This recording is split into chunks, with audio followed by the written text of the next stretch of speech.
What's up, everybody? It's JT Sports and Bat, you guys, with another full first round NFL mock draft. This is my NFL mock draft 5.0 with trade. So for those of you guys who are new to the channel who never seen one of my mock drafts, the way that I do my mock drafts is that I don't try to predict what teams will select which players. What I do is I put my general manager cap on for all 32 NFL teams, and all the trades and selections that happened in this mock draft is what I would do if I was a general manager for each NFL team. So this mock draft is a little bit crazy, but I mean everything makes sense in my opinion, and I mean that's what I would do if I was the general manager for all 32 NFL teams based on the moves in this mock draft. So this mock draft is a little bit, like I said, it's a little bit odd, but everything makes sense. But I mean, I'm not expecting to make any friends in the comment section after this mock draft. So I mean, let me know what you guys think about it.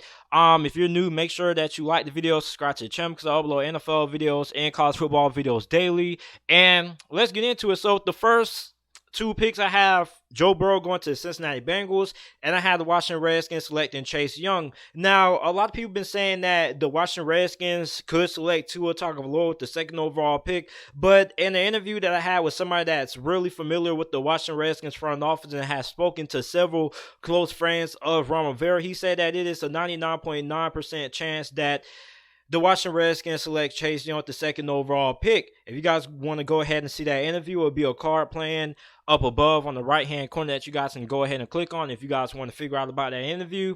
And with the third overall pick, I have the Miami Dolphins trading up with the Detroit Lions for the third overall pick and selecting Tua Tagovailoa. Now, what the Detroit Lions are getting in return, they get the 5th overall pick and the 18th overall pick of this year's draft from the Miami Dolphins. And the trade makes sense because the Detroit Lions need as many impact players as they can get, so they can try to win now since Matt Patricia and Bob Quinn are both on the hot seat. And the Miami Dolphins are looking for their franchise caliber quarterback, and that is Tua Tagovailoa. Now, a lot of people have concerns about Tua Tagovailoa's pre-existing injuries. He hasn't really played a full college football season due to injury, but I believe that Tua Tagovailoa on the Miami Dolphins makes the Miami Dolphins a borderline playoff team. And in the future, I think that Tua Tagovailoa can win a lot of games. Even if Tua Tagovailoa, if you were to ask a doctor to be like, hey, how many years does Tua Tagovailoa has the starting quarterback in the NFL? And if the doctor says about 7 or 8, then I would be okay with that if I'm the Miami Dolphins, because I know within those 7 to 8 years,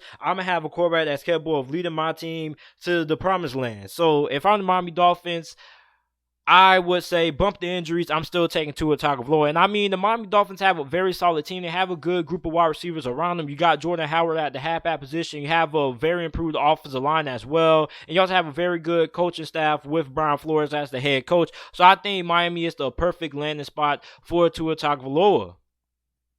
Now, with the 4th overall pick, I have the New York Giants selecting the offensive tackle out of the University of Georgia, Andrew Thomas. I believe Andrew Thomas is the best offensive tackle in this draft class. I mean, he's a good run blocker. He's a good pass blocker as well. He's just balanced at every aspect of his game. And I know New York Giants fans would probably want them to take Isaiah Simmons, but I mean, Isaiah Simmons is a good player and all, but I think that New York Giants should focus more on protecting their franchise quarterback versus the linebacker position. And they already signed Blake Martinez, so I think that protecting Daniel Jones is a lot more important than getting a flashy linebacker in Isaiah Simmons. Because if you don't protect Daniel Jones and Daniel Jones ends up getting injured, then pretty much your season is out the window there. So with the 5th overall pick that the Lions acquired from the Miami Dolphins earlier in this mock draft, I have them selecting cornerback out of Ohio State, Jeffrey Okudah. Now, the Detroit Lions picked up Desmond Trufant and free agency, so Jeffrey Okudah will be another good piece to pair alongside of him. And I think I think that this Detroit Lions secondary will be very improved compared to where it was last season. Although they did lose Darius Slay, ultimately this secondary should be a lot better than what it was, since you'll have 2 solid cornerbacks. You have Jeffrey Okudah on one side, and you'll have Desmond Trufant on the other side. With the 6th overall pick, I have the LA Chargers selecting linebacker Isaiah Simmons out of Clemson. Now, I know the Charger fans will probably be going crazy in the comment section that I don't have them taking a cornerback cornerback or quarterback here. But I mean, listen, the LA Chargers have Tyrod Taylor at the quarterback position. I think Tyrod Taylor is good enough that you can make it to the playoffs and win the Super Bowl with Tyrod Taylor as your quarterback. And I think that the LA Chargers have a Super Bowl contending team right here. You got Melvin Ingram, you got Joey Bosa, you got Casey Hayward, you got Derwin James, you got Jerry Tillery up front. So I mean, I don't think it's any point in trying to build for the future right now by selecting Justin Herbert unless the Chargers feel like Justin Herbert is good enough to start over Tyrod Taylor day one, which I don't believe the LA Chargers will do that. I believe Tyrod Taylor would probably end up starting day one over Justin Herbert. So it would just make sense with how good this LA Chargers roster is and the fact that they have a chance to win the Super Bowl with this roster with everybody in their prime. It just makes sense to go ahead and select the best player available, which is Isaiah Simmons, and improve that defense, make that defense a top 5 defense with Isaiah Simmons, Derwin James. That'll be probably one of the most versatile defenses in the NFL with Derwin James and Isaiah Simmons both being able to play multiple positions on that LA Chargers defense. And it just makes sense since they have a Super Bowl contender roster that's capable of winning the Super Bowl right now with a lot of players in their prime. And it really wouldn't make sense trying to build for the future when you have a Super Bowl contender roster. With the 7th overall pick, I had the Philadelphia Eagles trading up with the Carolina Panthers. The Carolina Panthers get the Philadelphia Eagles 21st overall pick of this year's draft and the Philadelphia Eagles first round pick for the 2021 NFL draft. Now, the reason why this trade makes sense for both parties for the Eagles that they desperately need some help at the wide receiver position. They don't really have a lot of playmakers there, and they weren't really able to get a marquee free agent when it came to the wide receiver position. So, CeeDee Lamb is the best receiver available. The Philadelphia Eagles could go ahead, trade up, get him, and improve their wide receiver position, get a playmaker, and CeeDee Lamb, who I believe is the best receiver in this draft class. He is good at running routes. He's also able to catch those 50-50 balls as well, and he also can make plays with the ball in his hands. And I think CeeDee Lamb has potential to be an all-pro caliber player in the NFL. And this trade makes sense for the Carolina Panthers because the Carolina Panthers trade down and they acquire more picks for the future, which is what the Carolina Panthers are focused on, is building their team for the future. And for those of you guys who are going to say that the Philadelphia Eagles can get a good caliber wide receiver with the 21st overall pick and they don't have to trade up, I will understand that. But I mean, CeeDee Lamb is just too good of a wide receiver to pass up on. And I think at this point, the Philadelphia Eagles will probably want to get the best receiver available. So if I'm the general manager for the Philadelphia Eagles, I would go ahead and initiate that trade there. With the 8th overall pick, I had Jedrick Willis going to the Arizona Cardinals. The Arizona Cardinals already picked up DeAndre Hopkins. So at this point, they need to improve the offensive line and protect Kyler Murray. And Jedrick Willis will be a good fit for the Arizona Cardinals. He is the best pass blocking offensive lineman in this draft class. And the Arizona Cardinals in that air raid scheme, which they love to throw the football in, will be a perfect fit. With the 9th overall pick, I have Derrick Brown going to the Jacksonville Jaguars. The Jacksonville Jaguars have had a tendency over the last couple of seasons, if a good defensive tackle is there, they don't pass up on them. And Derrick Brown will be good for the Jacksonville Jaguars, which has a defense that is trying to rebuild and get younger. And you pair him up with Taven Bryan, Josh Allen, I think that would be a pretty good fit there. He's the most dominant defensive tackle I've seen in all my years watching college football since Ndamukong Suh, when Ndamukong Suh was playing for Nebraska. With a 10th overall pick, I have Tristan Wirfs going to the Cleveland Browns. And the Cleveland Browns picked up Jack Conklin in free agency. Now they need another offensive tackle to man that other starting offensive tackle spot. And I think Tristan Wirfs would be a good fit there because Tristan Wirfs is the best offensive lineman in a lot of people's eyes in this draft class because of how versatile he's able to be. He can play guard. He can also play tackle as well. But if he goes to Cleveland, he will probably be a tackle. And this will be a pretty good pickup for the Cleveland Browns since they improved their offensive line. Their offensive line will be a lot better than what it was compared to what it was last season. With the 11th overall pick, I have Jerry Jeudy going to the New York Jets. The New York Jets lost Robbie Anderson in free agency. He signed the Carolina Panthers. So they're basically in the same vote as the Philadelphia Eagles. They're basically drooling for a great number one wide receiver, and that's what Jerry Jeudy is. He's the best route runner in his draft class. He has great hands. He can also make a lot of things happen with the ball inside of his hands as well. So I think that pretty much it is a no-brainer pick that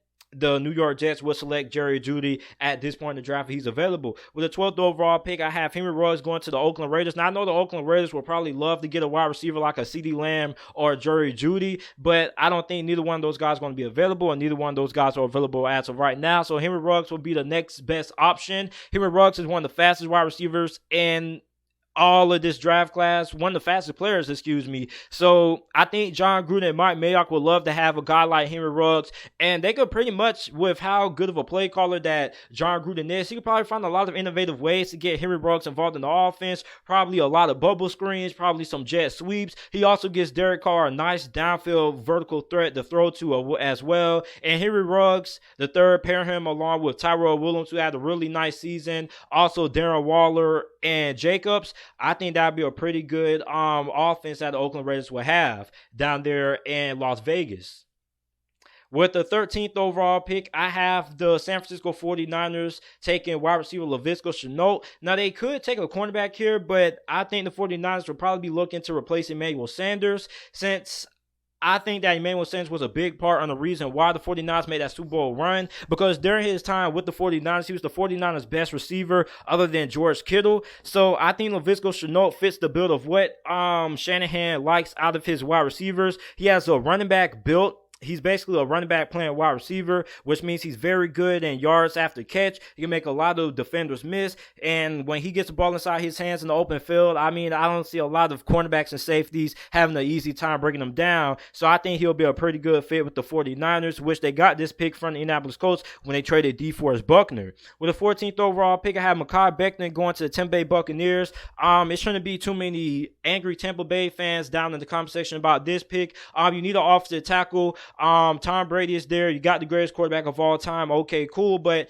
it's no use of having him if you're going to allow him to get sacked 47 times. And I don't care what you Tampa Bay Buccaneer fans say about having the top 10 offensive line according to Pro Football Focus. Pro Football Focus is wrong on several different occasions, and there's no way you can tell me that the Tampa Bay Buccaneers have a top 10 offensive line when they allow Jameis Winston to get sacked 47 times. So you need to improve the offensive line, and I think Mekhi Becton will be a no-brainer pick here at this point in the draft for the Tampa Bay Buccaneers. And if I was a general manager for Tampa Bay, I would pull the trigger on them. With the 15th overall pick, I have T. Higgins going to the Denver Broncos. Now, the Denver Broncos are another team that has been linked heavily to Henry Ruggs III. Also, they would love to have Jerry Jeudy or CeeDee Lamb, but I don't think neither one of those guys are going to fall to the Denver Broncos at 15th unless they end up trading up for one of those three guys. So I have them taking the next best thing available, which is wide receiver T. Higgins. Now, a lot of people heavily criticize wide receiver T. Higgins. They say he's just a one-trick pony. All he is good at catching 50-50 balls, but I would like to disagree with that statement. That's pretty much what he was asked to do in the Clemson offense, but that's what DeAndre Hopkins did when he was playing for Clemson as well. And neither one of those guys ran the most fastest 40-time thing like that. Both of those guys ran pretty mediocre or pretty okay 40s. But I believe that T. Higgins, if he is able to live up to the potential, which I believe that he will be, I think he has potential to be what DeAndre Hopkins is. Both of those guys are really physical wide receivers, very good catching those 50-50 jump balls as well. And I think T. Higgins would be a good fit with the Denver Broncos, pair him alongside of the opposite side or Courtland Sutton.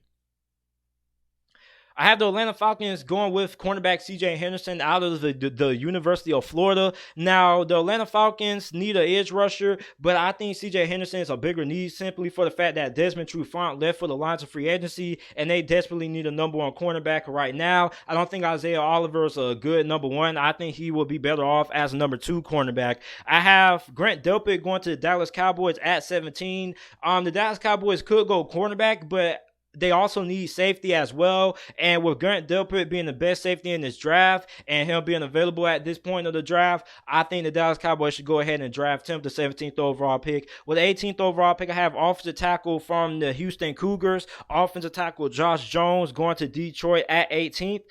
Detroit probably could go defense again because that's where their biggest needs lies, but they also had an offensive tackle that left in free agency, so they need to try to replace him. So I think Josh Jones would be a very good fit in trying to keep Matthew Stafford up healthy and keeping him upright. With the 19th overall pick, I have the Oakland Raiders taking another cornerback, Christian Fulton. Now, the Oakland Raiders did go defensive heavy in free agency. They did pick up Eli Apple, but I still think the Oakland Raiders, with how bad their secondary has been the last couple of seasons, well, the Las Vegas Raiders, excuse me, it's really awkward saying that name. I think the Las Vegas Raiders should take Fulton simply for the fact that I know they have a lot of cornerbacks on their roster, and they probably don't need to take another one. But if I'm Mike Mayock, I would go ahead and select Christian Fulton anyway if he is available. Because listen, the Oakland Raiders secondary has been bad for a very, very long time, and I mean you can never have too many good cornerbacks on your roster. So I think Christian Fulton, if he's available at number 19, if I'm the general manager, Mike Mayock, I would go ahead and take him as well. With the 20th overall pick, I have the Jacksonville Jaguars selecting the edge rusher K'Lavon Chaisson. K'Lavon Chaisson fits the mold of what the Jacksonville Jaguars like out of their pass rushers. He's fast, he's athletic, and I think he'll be a good fit to pair him alongside the opposite side of Josh Allen. And with the Jacksonville Jaguars trying to trade Emmanuel Ogbah, he will be a good replacement for him. With the 21st overall pick, I have the Carolina Panthers taking Xavier McKinney. Now, if you guys skipped to this point and you didn't see the first part of this draft, the Carolina Panthers got this pick from trading down with the Philadelphia Eagles. The trade made sense simply for the fact that Philadelphia desperately needs a wide receiver, and the Carolina Panthers are supposed to be building for the future, so it makes sense for the Carolina Panthers to trade down and acquire more picks. And they needed a safety for the last couple of seasons now. They also let go of Eric Reed. They let go at him, which was a really surprising move. So for the Carolina Panthers, I mean, Xavier McKinney is a first-round caliber safety. A lot of people aren't really talking about him like that, but I think he's a really good safety. And for the Carolina Panthers, they passed up on the safety over the last couple of seasons and the past couple of drafts, so I don't think they need to pass up on one, especially when a guy like Xavier McKinney is available, which I think he's one of the most talented safeties in this draft class. So I don't think the Panthers should pass up on the safety for another year in a row.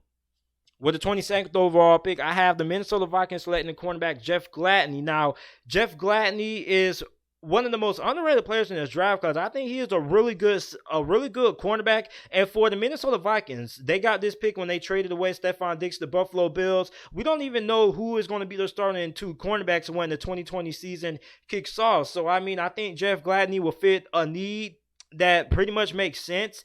And, I mean, for the Minnesota Vikings, I mean, they were in cap hell, so, I mean, they had to let a lot of talented players walk. So, they got rid of Xavier Rhodes. They also let Trey Waynes walk as well. So, I think Jeff Gladney would be a good pick here for the Minnesota Vikings. I also wouldn't be surprised if the Minnesota Vikings were to trade their 2 first-round picks and try to move up a little bit higher in the draft and maybe try to position themselves to get a guy like Okudah or C.J. Henderson. With the 23rd overall pick, I have linebacker Kenneth Murray going to the New England Patriots. Now, I know that the Patriots probably could use a wide receiver, but I mean, it's a wide receiver deep draft class, so I could see the New England Patriots drafting a wide receiver in the later rounds in the NFL draft. I think Kenneth Murray fits a need at the linebacker position since they lost Collins and they lost Kyle Van Noy as well. And Kenneth Murray, in my opinion, is a top 10 caliber player. It's just the fact that this wide receiving class and this offensive tackle class is just so loaded with talent that you can't afford to pass up on some of those guys. So that's why Kenneth Murray falls to the New England Patriots at 23. And also, a lot of people are going to say that the Patriots should take a quarterback, but I don't think the Patriots plan on taking a quarterback. When you look at how the New England Patriots organization has been ran over the last couple of decades, most of the time they don't select the quarterback the first overall pick. Most of the time they're comfortable with the players who they have on their roster when it comes to the quarterback position. Look at Jacoby Brissett and Jimmy Garoppolo. Both of those guys weren't first round picks. Jimmy Garoppolo was a second round pick, I believe, and Jacoby Brissett was a mid round pick. So I mean, the New England Patriots, they may want to take another quarterback, but I believe that they're going to end up riding with Jarrett Stidham, simply for the fact that that's how the New England Patriots have went about the quarterback position over the last couple of seasons. Even when Jimmy Garoppolo went down, a lot of people felt like the Patriots should pick up another quarterback and ended up going with Jacoby Brissett as their starter.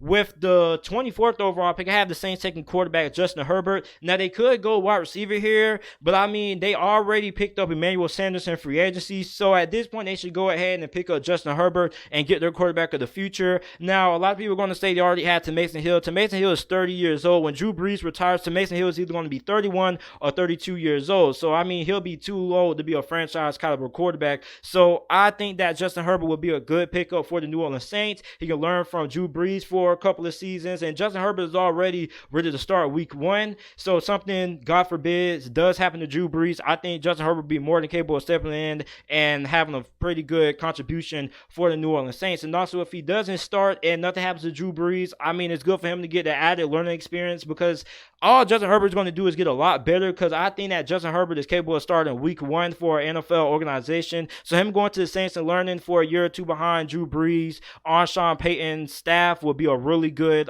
pickup for the Saints, given how good the Saints have been when it comes to quarterbacks in the past, such as Teddy Bridgewater, who had a career resurgence with the Saints. So I think Justin Herbert, with head coach Sean Payton and Drew Brees mentoring him, I think he'll end up being a very good quarterback in the future for the Saints. With the 25th overall pick, I have A.J. Epinesa going to the Minnesota Vikings. The Minnesota Vikings lost a talented edge rusher. He's not going to end up returning, so they need to fill that need. They need to fill that hole, and I think A.J. Epinesa will be the perfect player to do that. And I know a lot of people are really skeptical about A.J. Epinesa being a first-round caliber player, simply for the fact that how poor he tested at the combine. But I mean, A.J. Epinesa, go and watch the film. He has really good film. If I'm the Minnesota Vikings, I wouldn't pass up on A.J. Epinesa if he's available, because, listen, I know his combine numbers were poor, but I'm a guy who favors film over running 40s and running through cones and things like that. I think film is a lot more important than basically what you're able to do in some tights. With the 26th overall pick, I have Austin Jackson going to the Miami Dolphins. The Miami Dolphins need another offensive tackle, and Austin Jackson will be a perfect fit there with how athletic he is, and also he's a very good run blocker. With the 27th overall pick, I have offensive guard Solomon Kindley going to the Seattle Seahawks. Now, Solomon Kindley is a really good offensive guard. He's big, he's physical, he's also a very good run blocker. He fits well with the Seattle Seahawks, and I think he's the only offensive guard in this draft class that's good enough to go in the first round. With the 28th overall pick, I have wide receiver Justin Jefferson going to the Ravens. The Ravens desperately need, well, they don't desperately need some help at the wide receiver position, but they could use some more receiver help or some more receiver depth. And I think Justin Jefferson is good enough to be a complementary piece to Hollywood Brown, who had a really solid rookie season. And you pair him up with Hollywood Brown, I mean, you get a very dynamic wide receiver trio for Lamar Jackson to throw to, because Hollywood Brown can take the top off the defense. You also got a guy in Justin Jefferson that's able to do that as well, but he's also good and move the chains, such as third downs and things like that. So he could be a good safety blanket with Lamar Jackson there in Baltimore. With the 29th overall pick, I have edge rusher Gross Matos going to the Tennessee Titans. Now, the Tennessee Titans signed Vic Beasley, but in the case if Vic Beasley ends up crashing and burning in Tennessee, Gross Matos would be another good pickup for the Tennessee Titans. I also think the Tennessee Titans also would like to have another edge rusher as well, despite signing Vic Beasley in free agency. With the third overall pick, I have the Green Bay Packers taking Brandon Ayuk. Now, a lot of the Green Bay Packers fans get really upset about seeing Brandon Ayuk go to them with the 30th overall pick. They think it's a reach. Brandon Ayuk is not a reach. A lot of Green Bay Packers fans that keep saying that, I'm pretty sure a lot of you guys haven't even seen the Arizona State game, and if you tell me that you have, I'm pretty sure going to assume that most of you guys are lying, because Arizona State plays in the Pac-12, and most of the time they play at 12 o'clock or 10:30 at night. So don't tell me that a lot of you guys are staying up late to watch Arizona State play. So I'm pretty sure most of you guys have never even seen Brandon Ayuk play, and a lot of you guys probably haven't even heard of Brandon Ayuk. So go and watch some highlights, go and watch some full Arizona State games, and come back and tell me what you guys think about Brandon Ayuk not being worth the third overall pick, because he fills the hole of what the Green Bay Packers are looking for, a dynamic wide receiver who's able to make plays happen with the ball in his hands. He'll be a great complementary piece to complement Devontae Adams. With the 31st overall pick, I have the 49ers taking cornerback Damon Arnett. Now, Damon Arnett has been teetering towards the late first or early second. I think the 49ers are looking to draft another cornerback. They probably could take one with the 13th overall pick that they have earlier on in the draft that they got from the Colts, but I think they'll probably go receiver there. And at this point, they take cornerback Damon Arnett here. Now, Damon Arnett probably could play slot cornerback for the 49ers. He also could play outside as well. Just depends on where they think he fits best. And the last pick of this mock draft, I have DeAndre Swift going to the Kansas City Chiefs. Now, DeAndre Swift fits the Chiefs perfectly because he's a versatile back. He's very shifty. He's very agile as well. He's also very good catching the ball out of the backfield. So he'll be a good fit for Andy Reid's scheme and Kansas City. So let me know what you guys think about this mock draft. Make sure you like the video or subscribe to the channel or subscribe to the podcast if you're watching this on the podcast. And thanks for watching.